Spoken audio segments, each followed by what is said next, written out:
रहिवाशांच्या विरोधानंतरही ज्ञानेश्वर नगर येथील नाना नानी पार्कच्या जागी आरोग्य केंद्र उभारण्याचा घाट घालण्यात आलाय.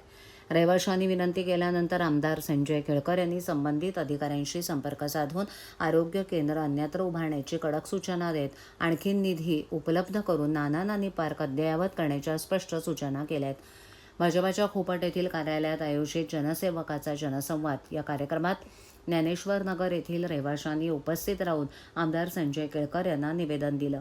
या भागात लहान मुलांना खेळण्यासाठी आणि ज्येष्ठ नागरिकांसाठी असलेलं उद्यान पडीक अवस्थेत पडून असून रहिवाशांच्या विरोधानंतरही त्या जागी आरोग्य केंद्र उभारण्याचा घाट घालण्यात आल्याची तक्रार या निवेदनात करण्यात आली आहे. नाना नानी पार्कला कोणताही धक्का लावण्यात येऊ नये, उलट आणखी निधी उपलब्ध करून हे पार्क सुसज्ज करण्यात यावं, अशा स्पष्ट सूचना केळकर यांनी संबंधित खात्याच्या अधिकाऱ्यांना दिल्या.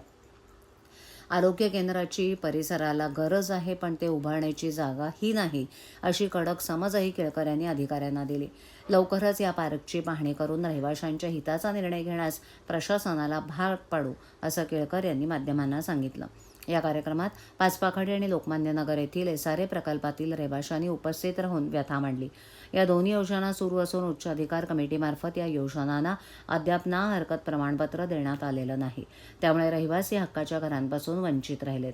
सुरू असलेल्या SRA योजनांना क्लस्टर योजनेतून वगळण्यात आलं असताना त्यांना ना हरकत प्रमाणपत्र न देण्यासाठी कमिटीवर कोण दबाव टाकत आहे, असा प्रश्न उपस्थित करत केळकर यांनी या योजना तातडीनं तपासून त्यांना ना हरकत प्रमाणपत्र देण्याचे निर्देश कमिटीतील अधिकाऱ्यांना दिलेत. या कार्यक्रमात कशेळी, ढोकाळी, कोलशेत येथील रहिवाशांनीही फसवणुकीबाबत निवेदनं दिली आहेत. विकासकांनी पैसे घेऊनही नागरिकांना घरं दिलेली नसून करारही करण्यात आलेला नाही. याबाबत लवकरच आयुक्तांना भेटून आर्थिक गुन्हे शाखेच्या माध्यमातून विकासकांवर गुन्हे दाखल करण्यासाठी पुढाकार घेणार असल्याचं केळकर यांनी सांगितलं.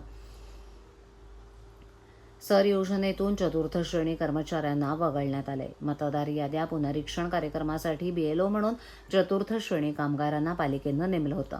यात अल्पशिक्षित शिपाई आणि सफाई कामगारांचा समावेश होता.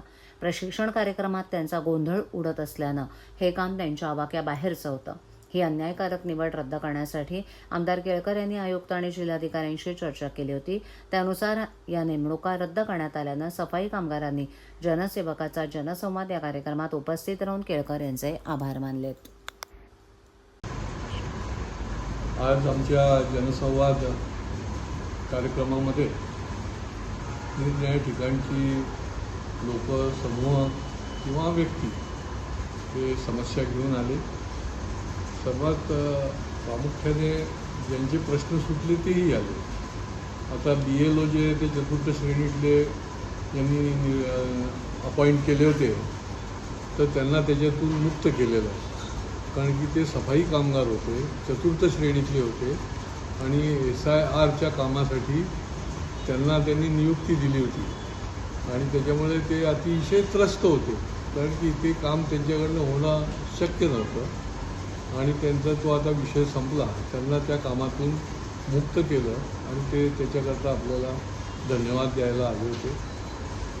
दुसरं म्हणजे ज्या ज्या ठिकाणी मैदानं आहेत किंवा नाना नानी पार्क आहे किंवा लहान मुलांच्याकरता खेळणी ठेवलेली अशा जागा आहेत, त्या जागेचा निरनिराळ्या दुसऱ्या कामाकरता वापर सुरू होण्याचा प्रयत्न सुरू झालेला आहे. आपल्या इथे ज्ञानेश्वर नगर म्हणून भाग आहे, त्या भागामधले लोक माझ्याकडे आले होते. त्यांनी त्या ठिकाणी रस्त्यावर उतरून आंदोलन देखील पूर्वी केलं होतं, पण तरी देखील त्याला न जुमानता त्या ठिकाणी दवाखाना सुरू करण्याचा घाट घातला जातो. आता दवाखाना हे एखाद्या मैदानात किंवा बगीच्यामध्ये करणं हे योग्य नाही. त्या ठिकाणी उलट अधिक चांगल्या स्थितीमध्ये निधी देऊन महापालिकेने त्या ठिकाणी पुन्हा एकदा लहान मुलांकरता खेळण्याची जी वस्तू आहे त्या ठेवणं, नाना नानी पार्क जपणं हे त्यांचं काम आहे. आणि त्याच्यामुळे तो आग्रह या सगळ्या नागरिकांचा आहे, तिथल्या रहिवाशांचा आहे. मी ताबडतोब